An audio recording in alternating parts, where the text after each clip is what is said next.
On September 15, 2012, the NHL officially locked out its players. As a result of this, many players signed overseas, including the likes of Alex Ovechkin, who is a great all-around team player for the Washington Capitals, Andrew Ference, Tyler Seguin, and Evgeny Malkin. Those are among the most notable players who signed overseas, along with Rick Nash, Joe Thornton, etc.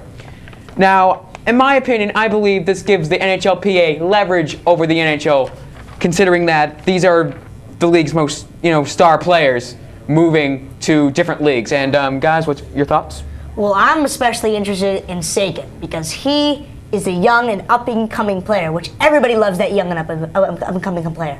And if the season starts, some of these overseas contracts do not let you out when the season starts.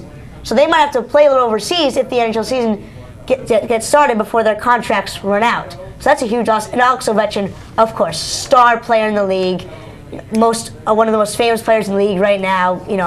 He's hilarious, by the way. He's hilarious. The Ovechkin trick, we've all seen that commercial about the Ovechkin trick. It just, it'd be crazy not having those two players to start the season.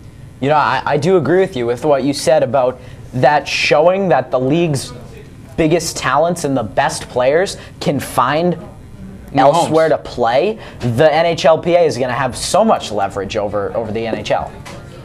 And might be jumping ahead of a little bit here, but do you think the NHL will have a shortened season, and if so, when will it start? Definitely a shortened season. This season is not starting on time. It's like the referees and the NFL. Yeah. That discussion will go on for a while.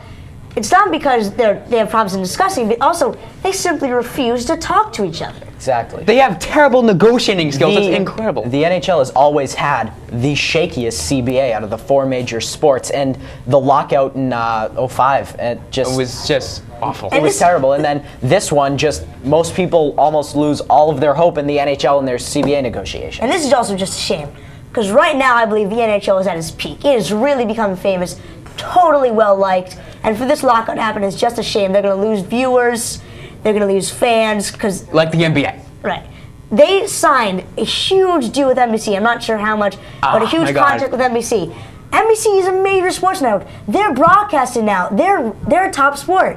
And remember... They're attracting more Boston fans than the Red Sox are right now. This is their chance to, jump on the opportunity of getting ahead of baseball in Boston. And remember 04-05 lockout, ESPN canceled their contract with the NHL because of the lockout. Exactly.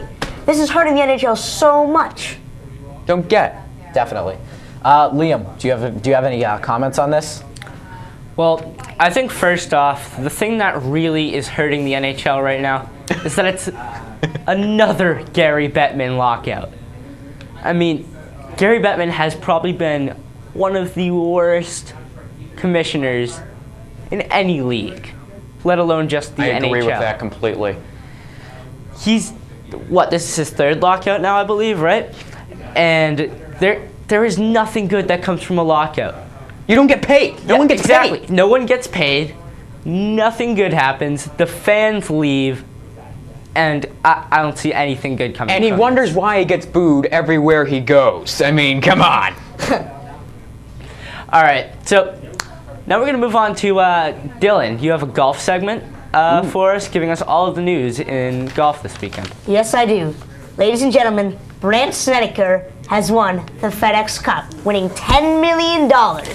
He won today's tournament, which gives a $1.44 million for today. Justin Rose was second place, just behind Snedeker, and Woods finished 8th. Guys, how big is this for Snedeker? Well, if you win $10 million just by playing golf, I mean, you're set. That's great. Like Happy Gilmore, Exactly. He's putting his name on the board for golf. Definitely. And this is what I found interesting about this race. Like, I saw Justin Rose's scenario to win. It was pretty crazy. He had to win. McIlroy had to finish out of top 15.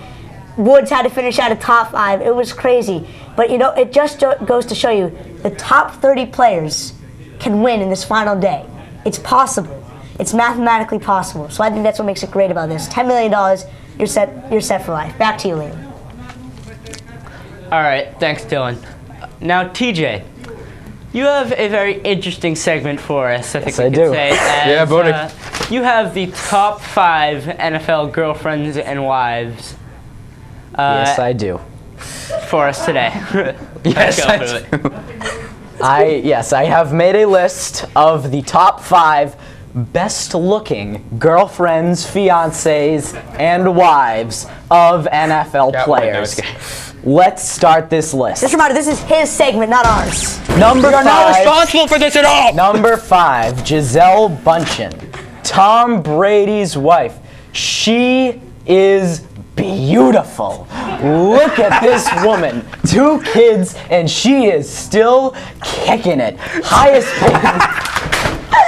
Highest paid model since 2004. Highest paid in the world. Cool. Oh! Number 4, you have Kristen Cavallari, Jay Cutler. Why is she seeing him? Jay Cutler, interceptions and everything. He can get her. Now, she was born in the high altitudes of Denver, which is why she's on high altitudes in my scale of women. She also does charity work in Africa. She is a well-rounded woman. Kristen Cavallari, I commend you. Number 3. Where's Catwoman? We have Jennifer Walcott, and there are Number 1. Number 1. It should be number 1. There are a couple of big reasons why I like Jennifer Walcott. Oh, I wonder why. Now, granted, they may be fake. Granted, they are definitely fake. She probably has an outstanding personality. Number 2, we have Anna Burns. Beautiful Anna Burns. This is why the Patriots can't trade him. I can see where Wes Welker gets his great hands. She was, she was employed at Hooters for a while, and There I it guess is! the only way for Wes Welker to get Tom Brady to notice him is if he has an affair with Giselle. Oh, God. Number 1. Right. Number 1, Jessie James. Ooh la la, she is beautiful. She is a singer. She's a singer. That's cute. She's married to Eric Decker. And if you don't think this woman is sexy, you have worse vision than the NFL replacement refs. She is amazing, people. Look at that. And that concludes my list. TJ, where was Catwoman on the list? Where's Catwoman? Catwoman. Catwoman, where is she? Send it back to you, Liam. That's my list, and it's back to Liam. All right, guys. TJ, that was quite a segment there. That was fantastic. As everyone that's out there in the lobby, I can just hear them laughing right now. As that was His segment, not that was ours. the craziest We're not segment we've had responsible. on here in a while. Oh, God.